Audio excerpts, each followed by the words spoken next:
उपासक अपने उपास्य देव में तन मन प्राण सर्वस्व समर्पित कर देता है तो उपास्य देव उससे एक क्षण भी दूर नहीं रहते।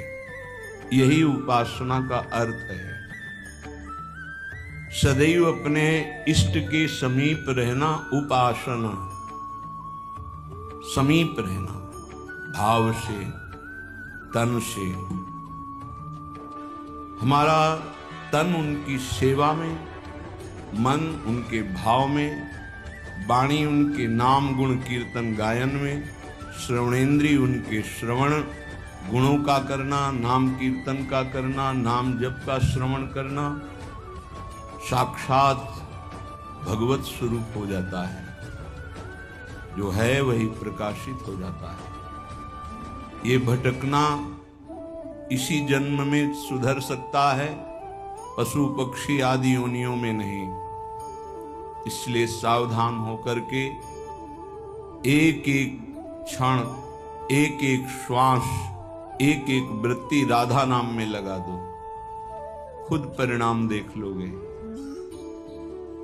श्री कृष्ण चंद्रजू को कोई अपनी तपस्या के द्वारा यज्ञ दान वेदाध्ययन तीर्थ स्नान आदि के द्वारा कभी वशीभूत नहीं कर सकता। और निश्चित किया हुआ मूल्य राधा नाम है।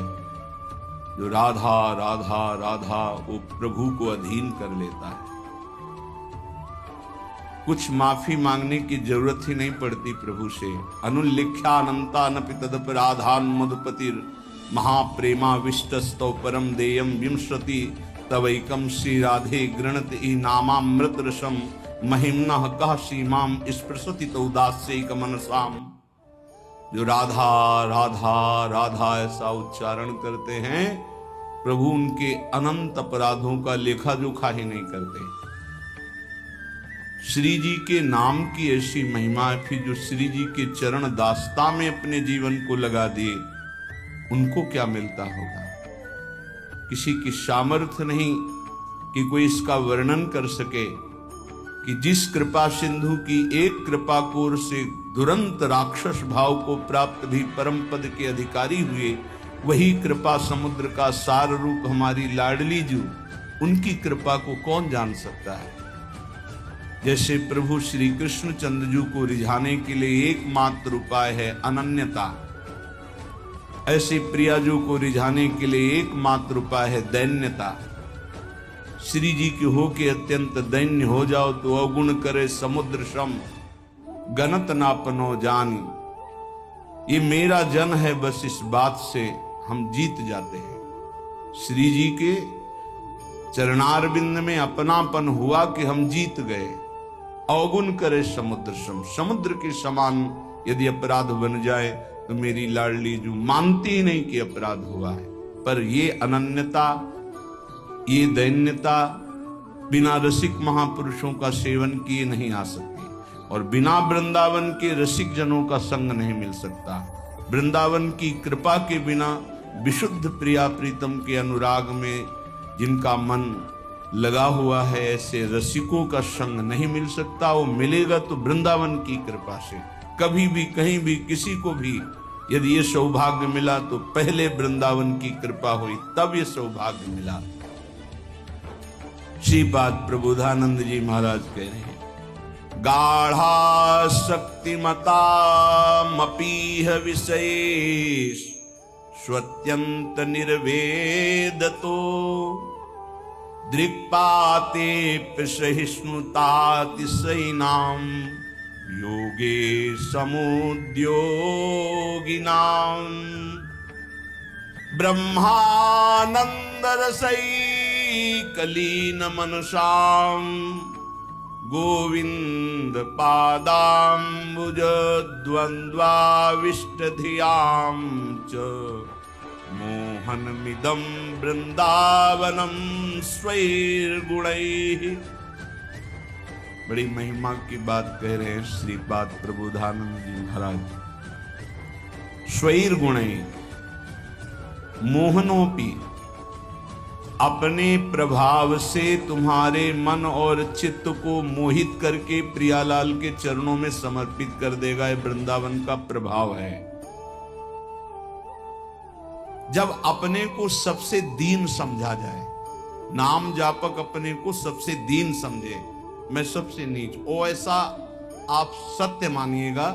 जो नाम जापक है वो कोई बनावटी नहीं कि वो बनावटी बोलते मैं अधम हूं, मैं दीन हूं, मैं नीच हूं, ऐसी बात नहीं।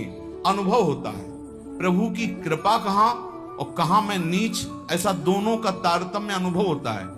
अहंकार के कारण आपको अनुभव में नहीं आ सकता, लेकिन जब अहंकार रहित होगे तो दिखाई देगा कहां प्रभु की अपार कृपा और कहां अपनी अधमता, दोनों का। देखो स्वामी जी महाराज श्री ललिता जी के अवतार हैं, श्री स्वामी हरिदास जी, और अपने सिद्धांत पद में कह रहे हैं मोसो ना बिगारन को और तोसो ना संवारन को, तो ही मोई पड़ी हो। अब विचार करो, हरिवंश महाप्रभु हित सजनी के अवतार हैं, वो कह रहे हैं क्वाहम तुच्छा परम मधमा प्राण हो गर कर्मा। कहा मैं तुच्छ अधम अपराध करने वाला हूं, कहा ये नाम, ये राधा नाम तो सिर्फ वृंदावन की महिमा जो मेरे हृदय में स्फुरित हो रहा है। क्या है ये कोई साधक है, कोई संत है? ये तो साक्षात भगवान आचार्य रूप में अवतरित होते हैं। तो जब जब होए धर्म के हान, सेवक जी महाराज हरिवंश महाप्रभु के लिए लिखते हैं, जब जब होए धर्म के हान तब तब तनु धरि प्रगटत आन, जाने और दूजो नहीं। तो उपासक को चाहिए, जो नाम जापक उसका नाम तभी प्रकाशित होगा जब उसमें दैन्यता आए कि मैं तो वास्तविक मैं बहुत अधम हूं, लेकिन हम पर प्रभु की बहुत कृपा है। ये दोनों साथ होने चाहिए, केवल अधम ही कह के नहीं रुकना है। देखो हनुमान जी महाराज परम ज्ञानी महाभागवत, असमय अधम सखा सुनु, रुक नहीं गए, पर मोहू पर रघुवीर, देखो मेरे ऊपर कितनी कृपा, यद्यपि मैं अधम हूं। ये बात है। नाम जापक उपासक तभी दिव्य ऊंचाई पर पहुंचता है जब तरण से भी अपने को नीचा समझता है। बहुत सहनशील होना चाहिए नाम जापक, नाक में गुस्सा नहीं होना चाहिए। और ध्यान रखना, भजन करोगे तो ये आ जाएगा, सही ढंग से चलोगे तो नाक में गुस्सा आ जाएगा, क्योंकि अभिमान स्फुरित होगा जो अंदर है, उसको दमन करने के लिए गुरु शासन में रह जाता है। त्रिभुवन में कोई दूसरा नहीं है जो भजन का अभिमान नष्ट कर सके, केवल गुरु नष्ट करते हैं। एकमात्र अहंकार पर अगर हथौड़ा कोई मार सकता है ज्ञान का, तो केवल गुरुदेव है, दूसरा तो ऐसे ही बोलेगा, लेकिन वो सीधा प्रहार उसी अहंकार पर। बहुत सहनशील उपासक को गुरुदेव की कृपा बना देती है। इसलिए एक प्रश्न हुआ था कि हम अव्यक्त रूप से गुरु मान लेते हैं तो हमें क्या भगवत प्राप्ति नहीं होगी? देखो अव्यक्त तुम्हें चपत लगाने नहीं आएगा, ध्यान देना। अव्यक्त तुम्हें ऐसा नहीं कि खड़े रहो, यहां यही खड़े रहो जब तक लौट के नाम है, यही खड़े रहो, चलो ऐसा करो। ये हमको प्रगट गुरु चाहिए, क्योंकि प्रगट में फंसे हैं। वो हमको दुलार भी करें और हमें डांट भी सके, हमें चपत भी लगा सके, तभी हम सुधरेंगे। मान लो हम अव्यक्त गुरु मान लेते हैं तो जो मन आया सो कर रहे हैं, वो समझा। अव्यक्त गुरु तुमको कौन ऐसा है जिसको उपदेश नहीं कर रहे हैं? आप बुरा करने चलते हो, अव्यक्त गुरु अंदर रोकते, मान पाते हो आप? एक त्रिभुवन में गुरुदेव के सिवा कोई ऐसा नहीं जो निर्विकार और निरहंकार कर सके। ये हम खुली बात कहते हैं। भगवान भी हमारे हृदय में बैठे रहे, निर्विकार नहीं किए। जन्म जन्मांतर से हमारे साथ हैं, कभी निर्विकार नहीं किए, कभी निरहंकार नहीं किए। वही हृदयस्थ भगवान अव्यक्त जब व्यक्त रूप गुरु रूप धारण किए, पक्का सुधार हो गया, पक्का माया से मुक्त करने का मार्ग दिखा दिया। नहीं तो हाथ उठा कहते चाहे सर के बल खड़ा होकर तप करें, अहंकार पे कोई फर्क नहीं पड़ता। 10-10 हजार वर्ष तक खड़े रहे, जटाओं में घोंसले बन गए, चिड़िया बैठी, तुम कितने साल जियोगे? सारा अहंकार मिट्टी में, सब ज्ञान है तो क्या हुआ? केवल जल पी के रहे तो क्या हुआ? कितने ऐसे पशु पक्षी जल आहार करते हैं, उनको भगवत प्राप्ति हो गई। हर अहंकार की धज्जियां गुरुदेव उड़ाते हैं, और जब गुरुदेव का ऊपर वरद हस्त नहीं रहता तो सिद्धता का नाटक शुरू हो जाता है, नाटक शुरू हो जाता है। इसीलिए अत्यंत दैन्य भाव वास्तविक जब आएगा तो गुरुदेव के चरणों में आएगा। पक्का समझो, हम आपको हृदय की बात कहता हूं, जब तक गुरुदेव की कृपा नहीं तो दो बातों पर विजय नहीं प्राप्त की जा सकती। विकारों पर षड विकार जित, ये गुरुदेव की कृपा, और अहंकार रहित होना केवल गुरुदेव की कृपा, ये दैन्यता केवल गुरुदेव। ये खूब अंदर की बात कह रहा हूं, खूब साधन मार्ग में चल के कह रहा हूं। जब तक गुरु कृपा नहीं होगी प्रगट गुरुदेव की, तब तक दो बातों पर विजय नहीं प्राप्त की, एक तो विकार और दूसरे अहंकार।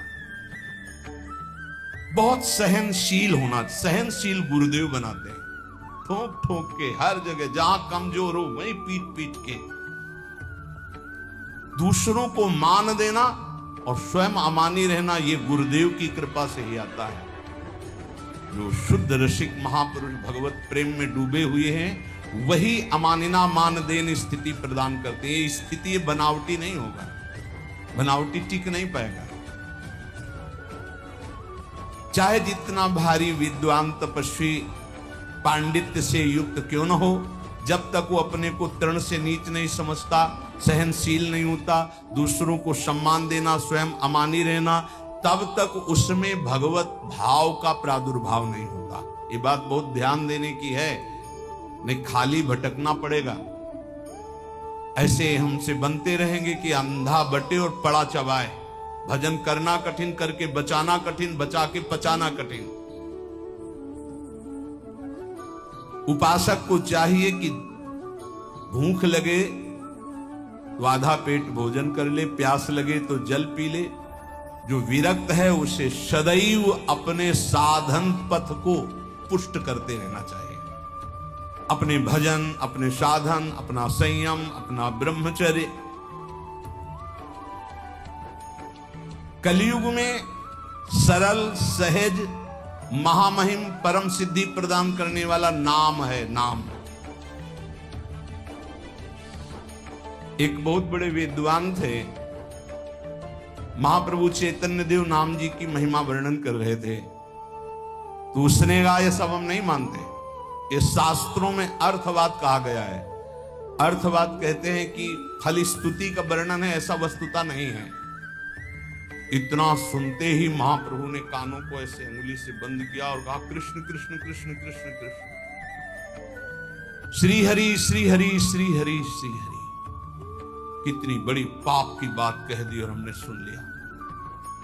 अरे नाम की तो निंदा कर दिया, सुनने मात्र से पाप लगता है। चलो सब चलो, वस्त्र सहित गंगा स्नान करो। इस अपराधी के मुख से नाम की ऐसी अवहेलना सुनने के कारण हम सब अपवित्र हो गए। महाप्रभु सब के सब वस्त्र सहित सचेल, सचेल कहते हैं कि वस्त्र सहित, वैसे ही गंगा स्नान किया। फिर गंगा जी में ही खड़े होकर के महाप्रभु भक्तों को कहने लगे, भाई तुम सच्ची मानो अखिल कोटि ब्रह्मांड नायक श्री कृष्ण के एक एक रोमकूप में असंख्यों ब्रह्मांड है। उन श्री कृष्ण को अधीन करने की सामर्थ्य श्री कृष्ण का नाम रखता है। मैं गंगा में खड़े होके कहता हूं, पक्का पक्का। ये विद्वता भी बहुत कभी कभी भगवान से विमुख कर देती है। एक श्वास में एक नाम ले लिया, कृष्ण, राधा, राम, हरि।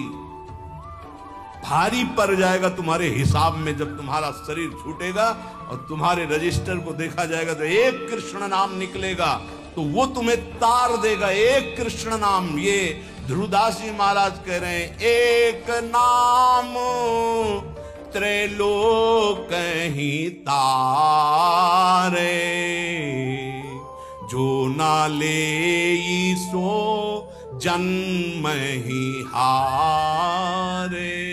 पूरे जन्म में यदि भगवान नाम नहीं लिया तो व्यर्थ चला गया जन्म। और जिसने एक बार कृष्ण कहा, राधा कहा, हरि कहा, भारी पड़ जाएगा। यमराज जी महाभागवत हैं, एक नाम की कीमत क्या है? पूरा त्रिभुवन नहीं है, वो विजय को प्राप्त होगा। असंख्य ब्रह्मांडों के स्वामी अजित को जो जीत ले वो है नाम। कोई योग के द्वारा उनको वशीभूत नहीं कर सकता, तपस्या के द्वारा नहीं करता, तत्वों की संख्या की गणना करके सांख्य योग के द्वारा उनको वशीभूत नहीं कर सकता। अगर कोई आज तक वशीभूत किया है तो नाम जापक ने किया है। सुमीर पवन सुत पावन नामू, अपने बस कर राखे नाम। ये नामापराध में 10 नामापराध में एक अपराध है नाम में अर्थवाद की भावना करना। इसलिए जो भक्ति विहीन, उनकी कभी बातें नहीं सुननी चाहिए। बड़े बड़े मंत्रों का जाप, तपस्या, पूजा पाठ, यज्ञ, दान, अनुष्ठान कोई भी नाम की बराबरी नहीं कर सकता। गंगा में खड़े होकर महाप्रभु चैतन्य देव कह रहे हैं, स्वयं भगवान श्री कृष्ण चंद्रजू कह रहे हैं, न साध्यति माम योगो न सांख्यम धर्म उद्धव न स्वाध्याय तपस्त्यागो यथा भक्तिर ममोर्जिता। भक्ति का स्वरूप क्या है? देवर्षि नारद तदर्पिता अखिलाचारिता तद स्मरणेन परम व्याकुलते। हर समय भगवान का स्मरण करते हुए अपने कर्तव्य कर्म को भगवान को समर्पित करना, यह उत्तम भक्ति का लक्षण है। और यही मनुष्य जीवन का परम लाभ है कि प्रभु के चरणों में प्रीति हो जाए। यही ज्ञान का, योग का, धर्म का, कर्म का, सबका फल है। अगर ये नहीं, बड़ी दुर्गति है। एक बड़ा पशु चलने में असमर्थ, उसके गुदा द्वार से पीछे से कई नोच नोच के उसे खा रहे हैं और वो केवल चिल्ला रहा है, ना भाग पा रहा है, कोई बचाने वाला नहीं। साहब वैसे जिंदा पीछे से नोचे। अब जब तक उसके प्राण रहेंगे कितना भयानक कष्ट पा रहा है। थोड़ा थोड़ा नोच नोच कर खा रहे। विशाल पशु भैंसा उठ नहीं सकता, अब उसे खा रहे हैं। जितना छक जाएगा पेट वो चला जाएगा, दूसरा आएगा खाएगा वो चला जाएगा, जब तक उसके प्राण नहीं निकलेंगे। भयंकर कष्ट पा रहा है। ये प्रत्यक्ष यहाँ की दशा है। नरक आदि की तो कितनी उद्धार कर लो मानव जीवन में। ये मनोरंजन के लिए नहीं है, बहुत भयावह संसार है जिसे तुम देख नहीं पा रहे हो। जलज्ज्वालम शीतै स्वपदम करंदै शमयतु, ये जलती हुई ज्वाला है, बचना है तो स्वपदम करंदै शमयतु, प्रिया प्रीतम के चरणारविंद की शीतलता से इन तीनों तापों का दमन करके प्रिया प्रीतम को प्राप्त कर लो, अन्यथा कोई उपाय नहीं। मनुष्य शरीर झूठा के धोखा ही धोखा। क्या तुम समझते हो अविनाशी हो तुम? ये तो नहीं समझ पाए तुम अविनाशी हो। तुम तो देह भाव में विचरण करते हुए भोगों में राजी हो, तो तुम्हें देह ही मिलेंगे, लेकिन ये देह नहीं मिलेगी। बार बार ये देह नहीं मिलती। रसिक शिरोमणि श्री ध्रुवदास जी महाराज कह रहे हैं, बार बार तो बनत नहीं यह संजोग अनूप, मानुष तन वृंदा विपिन रसिकन संग विरूप। बहुत बढ़िया अवसर है, अभिमान न करो, प्रार्थना मान लो। ये जो महापुरुषों की वाणी, संतों की वाणी है, ये आपके परम मंगल के लिए है।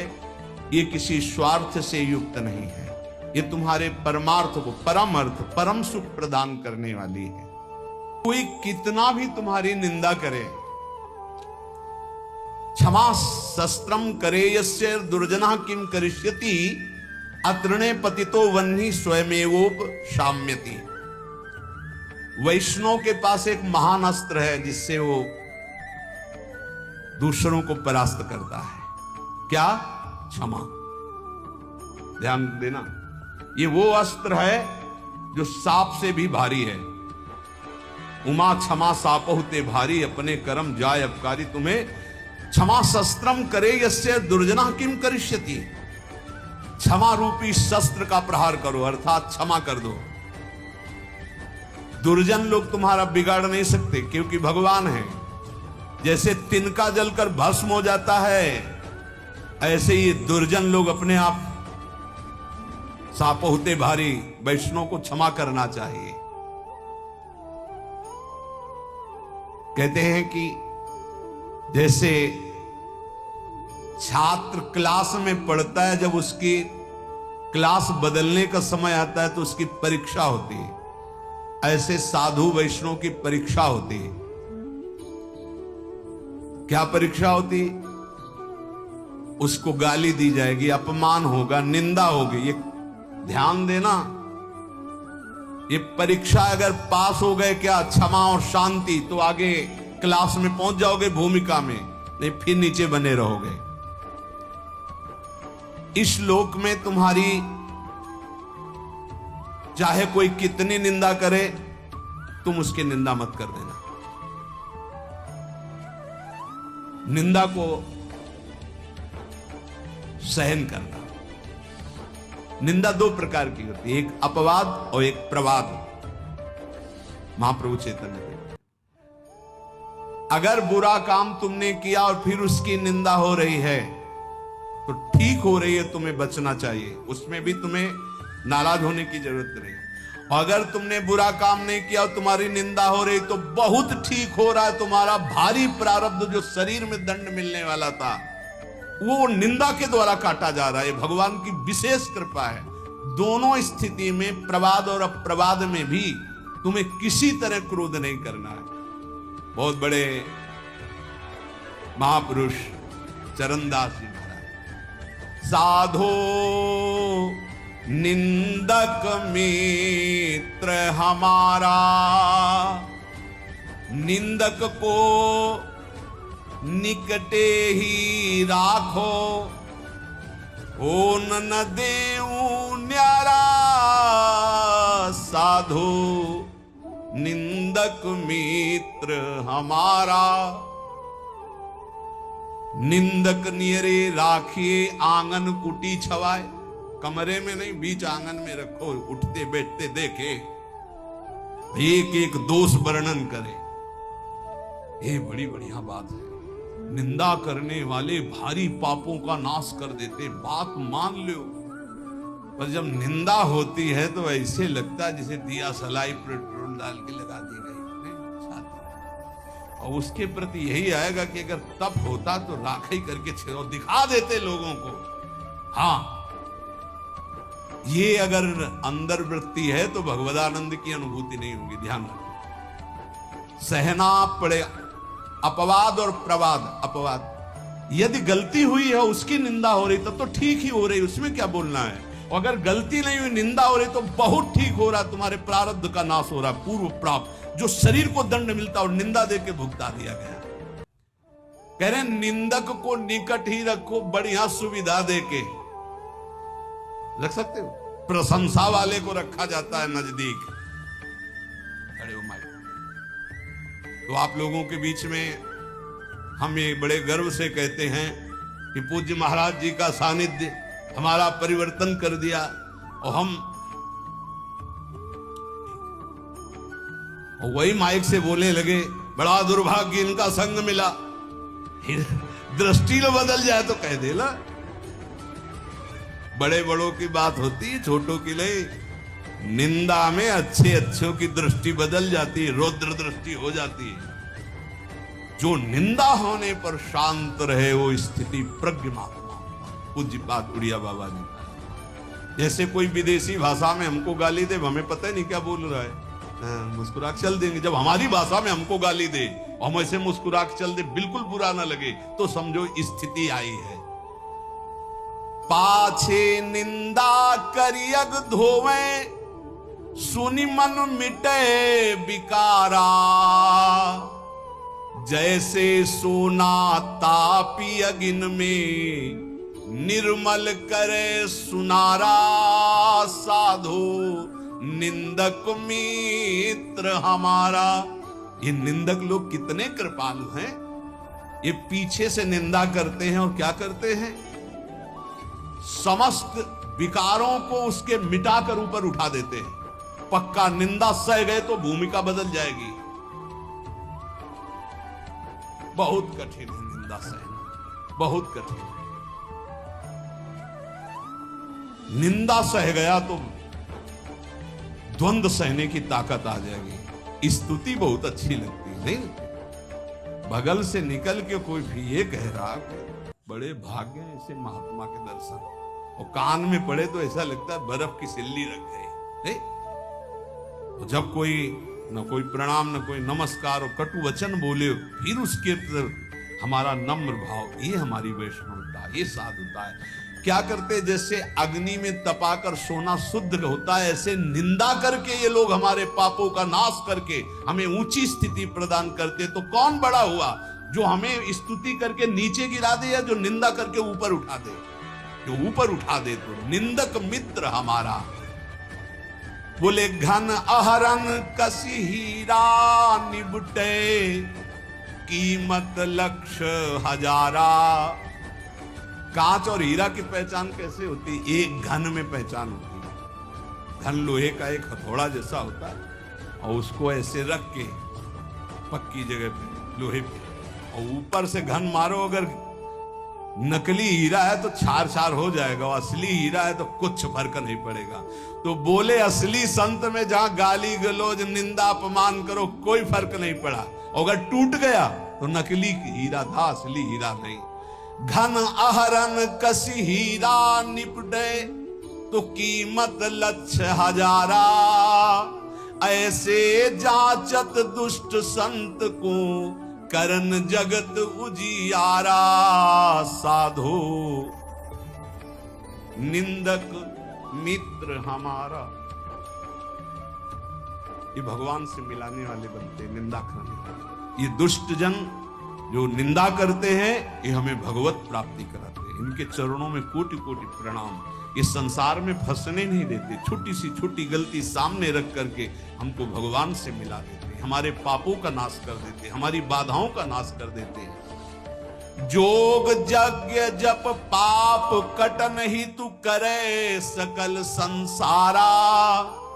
और बिन करनी मम करम कठिन, सब मेटे निंदक प्यारा।